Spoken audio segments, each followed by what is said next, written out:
পশ্চিমবঙ্গ মুসলিম সমাজ রীতিমতো তিনি সেটাকে তৈরি করতে চাইছেন। কেন চাইছেন এই মুহূর্তে দাঁড়িয়ে? কি দরকার? কারণ সংখ্যালঘু সম্প্রদায় এই মুহূর্তে দাঁড়িয়ে মমতা বন্দ্যোপাধ্যায়ের কাছেই তার থেকেই যা পাচ্ছে সবাই সন্তুষ্ট রীতিমতো। কারণ সংখ্যালঘু ভোট ব্যাংক মমতা বন্দ্যোপাধ্যায় কিন্তু সিদ্ধ হস্ত ধরে রাখতে, সেটা চলাতে পারবে এরকম ক্ষমতা এই মুহূর্তে আপাতত কাউকে দেখতে পাচ্ছিলাম না। আমার নওশাদ সিদ্দিকী ছিল, আপনারা প্রত্যেকেই দেখেছিলেন। তারপর তো আপনারা লোকসভা ভোটের আগে সেই ফলও দেখলেন। আমার সঙ্গে রয়েছেন শফিকুল ইসলাম। সরাসরি কথা বলবো এই বিষয়টা এই মুহূর্তে খুবই গুরুত্বপূর্ণ। শফিকুল দা, কেন হঠাৎ পশ্চিমবঙ্গ মুসলিম সমাজ, এর আগে ছাত্র সমাজের ডাক যদিও আপনার ছিল না, কিন্তু ফুল ক্যাম্পেন আপনার ছিল, তারপরে এই কেন হঠাৎ এই পশ্চিমবঙ্গ মুসলিম সমাজ? বলছি, মুসলিমরা তো মমতা বন্দ্যোপাধ্যায়ের কাছে সন্তুষ্ট, সবকিছু পাচ্ছে, যথেষ্ট ভালো আছে। কিসের সন্তুষ্টি? সন্তুষ্টি তো না, ভয়ে ভীতস্ত হয়ে তাদেরকে সাপোর্ট করে এই সমাজ। এমনি তো মানে উন্নয়নের দিক দিয়ে সন্তুষ্ট হওয়ার তো কোনো জায়গা নেই।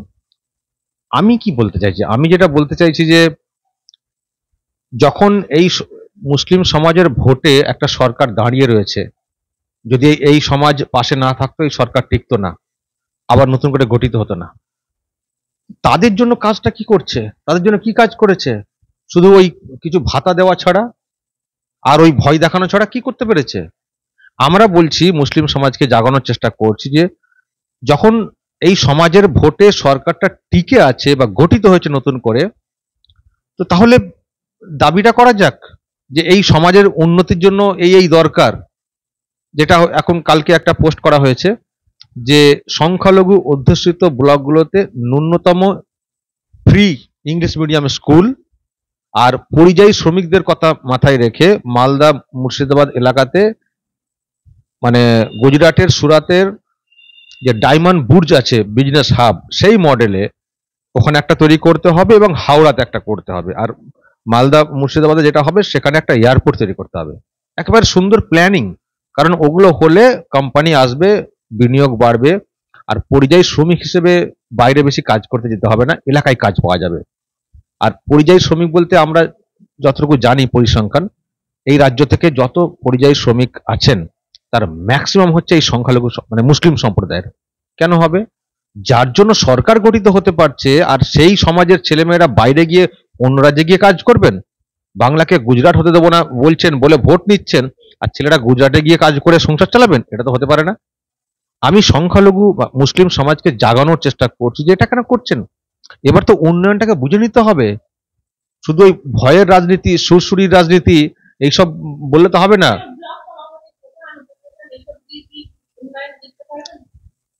শুনুন, মুসলিম সমাজ একটা অংশ যেমন পিছিয়ে আছে, আর একটা অংশ কিন্তু সজাগ হয়ে গেছে, তারাও বুঝতে পারছে যে কি ঢপটা মারা হচ্ছে। কিন্তু প্রপারলি ওই একটা একটা ছাতা ছিল না। আমি এটা ডাকটা দেওয়ার পরে যেভাবে মানুষকে আমি দেখতে পাচ্ছি পাশে আসতে, শিক্ষিত সমাজের লোকজন, এই প্রথম বলা যায় যে শিক্ষিত সমাজ মুসলিম সমাজের মধ্যে তারা কিন্তু সিরিয়াসলি ভাবাটা শুরু করেছে। তাদের বক্তব্য যে আমাদেরকে ওই ভয় দেখানো হচ্ছে, এনআরসি সিএ, ঠিক ভোটের সময় ভয়টা দেখানো হয়, ভোটের পর আর তারা কিন্তু কেউ কিছু বলেন না। তো এইসব করে তারা এইসব করছেন। আর আমাদের নেতা কে হচ্ছেন? শওকত মোল্লা, রহিম বক্সি, এইসব, মানে যাদের বিরুদ্ধে নানান সব অভিযোগ রয়েছে। আর ওই পঞ্চায়েতে ব্লকে যারা বসছেন, অনেকেই দেখা যায়, অনেকের ক্ষেত্রেই হিস্ট্রি বলছে একটা গুন্ডা। তো ওরা আমাদের মানে সমাজকে মানে প্রতিনিধিত্ব করবেন, আর সেটা মেনে আমাদেরকে চলতে হবে। ওটা উন্নয়ন হচ্ছে? ওই কিছু লোক যারা গুন্ডা বাহিনীর লোক তারা পদে বসে থাকবেন, আর সেগুলোকে দিয়ে মুসলিম সমাজের উন্নয়ন হচ্ছে?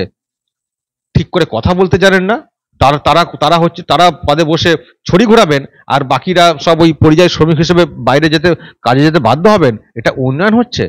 এটা এটা বুঝতে শিখছেন এবং বোঝার দরকার। এখনো অনেকে অবুঝ হয়ে রয়েছেন, অন্ধভক্ত হয়ে রয়েছেন, বিজেপি ভীতি রয়েছে তাদের মধ্যে।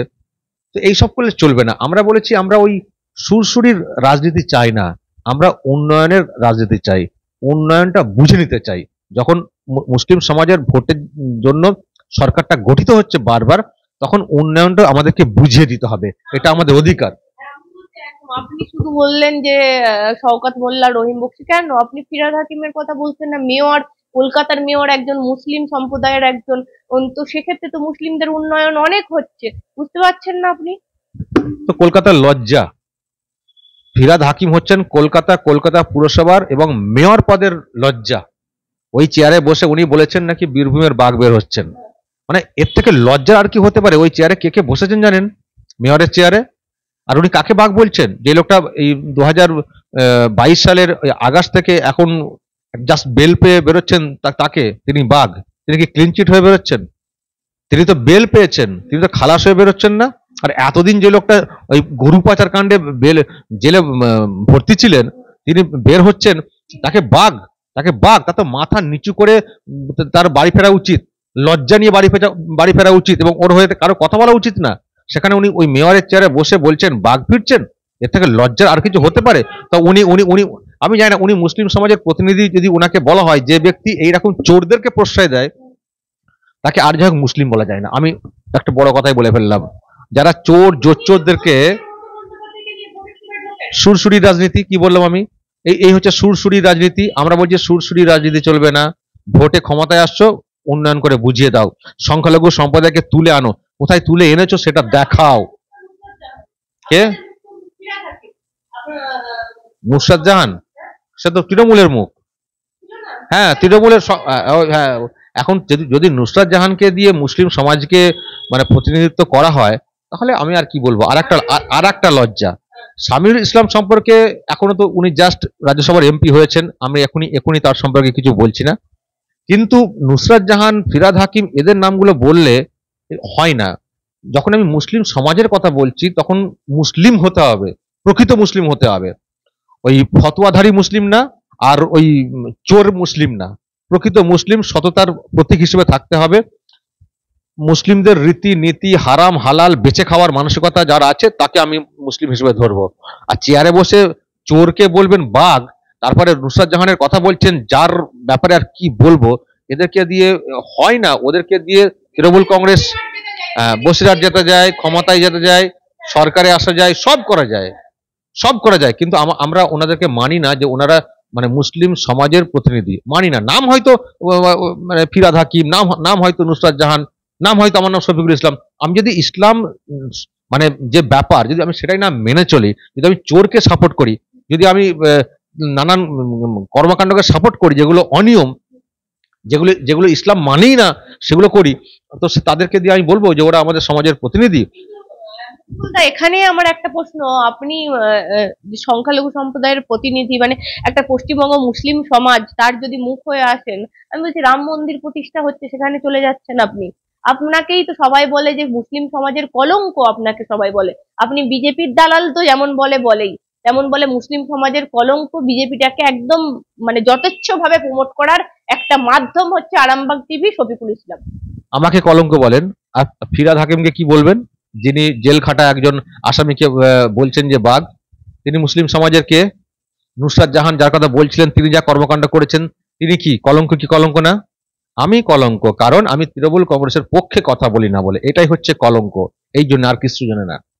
তৃণমূল কংগ্রেসের এক নেতা মসজিদে ঢুকে কি করেছিলেন? জুতো পায়ে দিয়ে মসজিদে ঢুকে বর্ধমানে প্রতিবাদ হয়েছিল। যারা প্রতিবাদের কথা বলছেন, প্রতিবাদ হয়েছিল।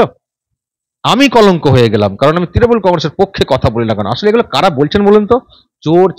চোরেদের যারা মানে ওই মানে পৃষ্ঠপোষক, চোরের ভাগিদার যারা, তারা এই কথাগুলো বলছেন। আসল লোক কথাগুলো বলবেন না। আর বিজেপি কথা বলছেন। আচ্ছা, আমি প্রথমে একটা কথা বলি, বিজেপি কি কোনো নিষিদ্ধ পার্টি ভারতবর্ষে? আমাকে জয় শ্রীরাম বলতে শুনেছেন কোথাও? আপনি কোনো এই দুর্গাপুজো হলে যান না কভার করতে? কেন যান কেন? এটা তো আপনার তো প্রফেশন, আপনি যাবেন না? আমি তো ইউটিউবার, আমি তো প্রফেশনাল, তো আমি যাবো না?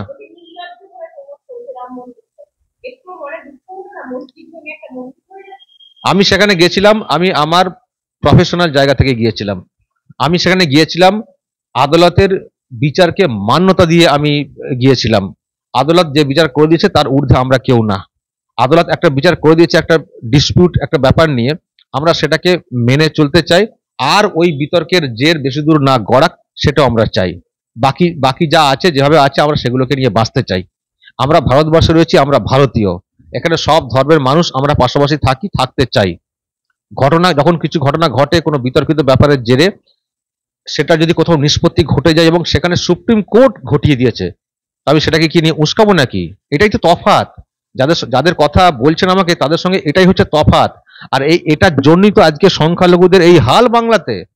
এই মানসিকতার জন্যই তো তৃণমূল কংগ্রেস সুরসুরি দিয়ে এইভাবে ভোটটা নিয়ে মাথায় বেল ভেঙে তারা তারা মানে পকেট ভর্তি করছেন। আর এরা পরিযায়ী শ্রমিক হিসেবে সেই ইউপি, সেই গুজরাটে গিয়ে কাজ করছেন। এই জন্যই তো, এই মানসিকতার জন্যই তো এই সমাজ উঠতে পারেনি।